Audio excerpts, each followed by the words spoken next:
After the ACC tournament wraps up, all eyes turn to March Madness. And as you get eager to fill out your bracket, because I know I can't wait to fill out my bracket, it's important to be cautious of the scammers looking to turn the event into what's called March Sadness. The Better Business Bureau says scammers have found new ways to steal money or your identity with realistic-looking websites or apps.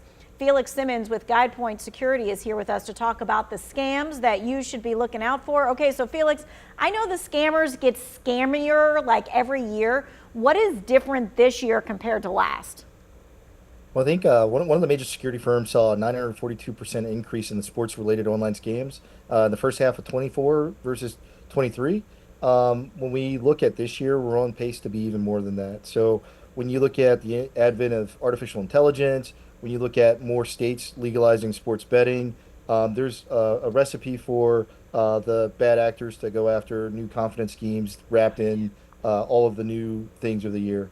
As far as the artificial intelligence angle, being able to generate really sophisticated attacks that look real very rapidly is kind of part of what the thing is that's really driving the growth and the ramp this year.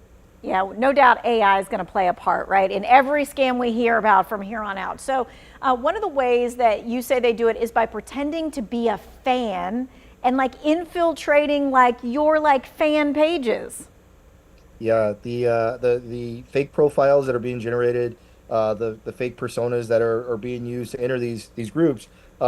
Confidence schemes have always used kinship to kind of say, I'm one of you, I will never scam you, right? But now they're doing that online, and they're embedding themselves in these groups, putting links out there for both, users to click on, users to enter information, but also directing them towards fake betting sites and looking to defraud from online betting that you may never win with. So Right, you never want to think that a fellow fan is going to scam you because they've got tickets, but they don't really have tickets, right? Okay. I know you can't list all the ways that they can scam you, but let's kind of talk about some of the common scams that go around this time of year. yeah, so I think you hit one right on the head there with the fake tickets. A lot of times people are time crunched to get a ticket to a game, and so they take advantage of that. They will sometimes sell tickets they don't have. Sometimes they'll give even fake tickets to give the semblance of that. But other things that are coming up, we're starting to see fake betting sites where the entire thing is a scam, and you provide money and you never get anything back from it. There's all sorts of new platforms. So most people are used to them coming at you with fake text, with fake emails. Social media has kind of been a ramp up vertical for scamming because, to your point, there's online groups.